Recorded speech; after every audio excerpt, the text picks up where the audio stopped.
Los partidos políticos en Estados Unidos no tienen vida orgánica, no pertenecen al Estado, viven en el seno exclusivo de la sociedad civil. Y pasado el periodo, un año entero desde luego, un periodo largo de las elecciones, el partido prácticamente se recluye en sus sedes centrales, en su oficina, y carece de actividad, hiberna, está 3 años sin ser ni servir para nada. Y en un año se pone en marcha una maquinaria para elegir presidentes, senadores, gobernadores, diputados, representantes en la Cámara. Muy bien.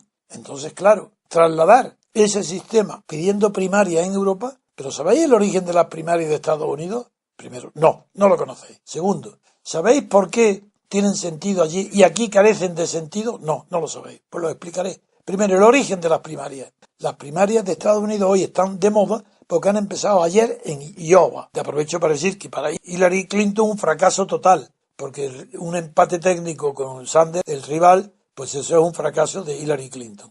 Y tienen importancia la de Iowa no por el número de compromisarios para la elección del presidente, que porque es un distrito muy pequeño, sino porque en realidad es un misterio, pero no se sabe por qué existe una enorme tradición donde el que gana en Iowa gana luego las elecciones. Entonces esto lo creen a pie juntillo y acuden a Iowa, igual que acudió Obama, pues allí acuden a un pueblo pequeño que no tiene importancia ninguna por el número de compromisarios que pueden surgir allí, pues acuden todos los pesos pesados de la política, de los aspirantes a presidente, tienen que ir a Iowa. Bien, también a Iowa han derrotado al Donald, el magnate, pero por poca diferencia, y el hombre lo he visto en la televisión, estaba satisfecho dando las gracias por haber conseguido el segundo puesto. Bien, allí tiene un sentido porque Estados Unidos estaba deshabitado, era un inmenso país mayor que Europa y no tenía más de 6 millones de habitantes. Tenían 2 candidatos, viajar como podían, en diligencias, caballos, en las plataformas de los trenes que estaban recién inventados luego ya, a mitad de siglo, en las plataformas para dar mítines por donde pasaban miles y miles de kilómetros recorriendo. Entonces, ¿cómo iban a funcionar si no es nombrando en cada sitio unos compromisarios que acudieran luego a los congresos de cada uno de los partidos para elegir a su candidato a la presidencia? Eso se llama primaria. El origen fue la necesidad de la incomunicación. Lo único que podía funcionar es designando compromisarios que luego incluso no están obligados a respetar el voto del caucus, que es el distrito electoral donde han sido designados los compromisarios. Se respeta, pero no es obligatorio. En Europa, pero si en Europa, países pequeños y superpoblados, jamás ha habido primaria en ningún país. Eso no existe. Eso no es de tradición europea. ¿Por qué se exige primarias? Porque se hace creer en Europa y sobre todo en España ahora. Bueno, en primer lugar implica, todo el que pide primaria está reconociendo que en España no hay democracia. Se equivocan. Eso no tiene nada que ver con la democracia, pero todo el que pide primarias cree que si un partido no se elige democráticamente en su vida interna mediante primarias, no es democrático y no puede haber democracia. ¿Pero qué tiene que ver eso? No. La democracia como régimen de vida interna de los partidos es imposible. Y para eso hablé ayer extensamente. Y vengo hablando mucho tiempo de la ley de hierro de la oligarquía descubierta por Mitchell, por el sociólogo Mitchell, que es imposible. Vida orgánica interna de los partidos, vida democrática, eso no existe en ningún partido de masas. Y especialmente el estudio fue hecho para conocer si era eso o no posible en los partidos socialdemócratas y socialistas de masas. No ha habido una excepción desde que se descubrió en el año 1909 esta regla de que es imposible que los partidos puedan estar regidos por una vida democracia. Es propaganda falsa, mentira. Toda la campaña, toda la palabra, toda la tinta que se emplee en pedir democracia interna de los partidos. Eso no vale para nada en Europa. Y sin embargo, ni siquiera es un requisito para que haya democracia. En Europa hay casi democracia, en Francia, con la reforma de Gaulle. Y sin embargo, los partidos no tienen que hacer primarias. En cambio, en España es una pura oligarquía de partidos.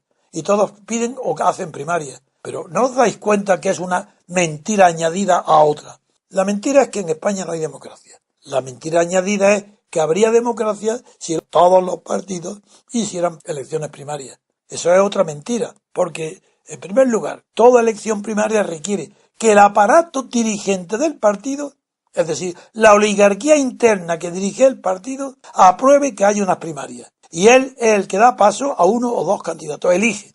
Luego es otra decisión de la oligarquía de partidos. ¿Qué hace ahora el PSOE? Una consulta no vinculante. Eso no son primarias, porque la primaria es para elegir personas, no para hacer consultas. Suponiendo que fuera primaria, es decir, que fuera para elegir al secretario general, que no ha sido, pero supongamos que fue. Aquellas primarias donde salió Sánchez, ¿fue eso algo que surgió de abajo arriba, dentro de las bases del partido, y que no tuvo más remedio que aceptar el aparato dirigente del partido? ¿No recordáis que hubo un proceso en virtud del cual se presentaron uno y se retiraron otros, entre ellos Madina? ¿No recordáis? Todo eso son operaciones del aparato de partido. Y seleccionan a Sánchez, se presenta y la gana. ¿Y qué? ¿Eso quiere decir que es más democrático?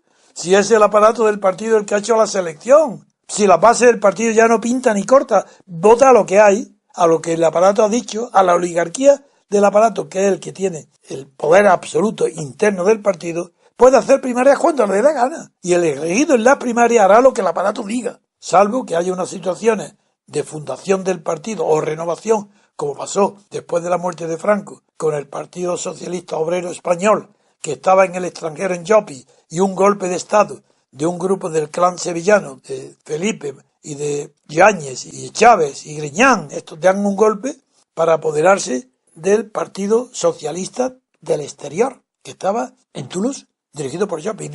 Y en Suresnes establecen un nuevo partido. ¿Nace de las primarias? Pero por Dios, si nace de la clandestinidad, ¿cómo va a haber en la clandestinidad unas primarias? Luego el aparato da un golpe contra el aparato.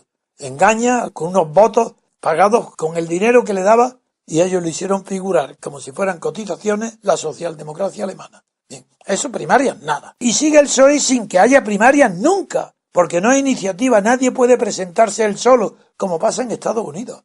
¿Acaso es que los que se presentan ahora en Iowa han pedido permiso o necesitan la autorización de alguien para presentarse? Sería ridículo, sería el escándalo total en Estados Unidos. Se presenta cada uno porque le da la gana, porque pertenece a la sociedad civil, no tiene relación ninguna con el Estado, no recibe subvenciones, no tiene propaganda gratis de las televisiones por el Estado, sino que son miembros que se destacan dentro de la sociedad civil, generalmente tienen dinero y si no lo tienen suficiente piden subvenciones privadas y con eso se presentan de candidatos a las elecciones.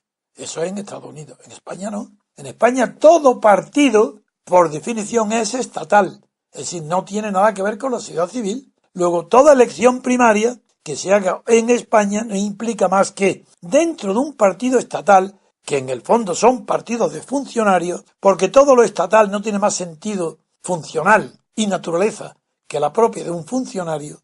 Los partidos españoles son de funcionarios, porque están pagados por el Estado y sirven al Estado. A ellos mismos, es su propio interés, pero tienen que servir, aunque sea mal, al Estado para perpetuarse.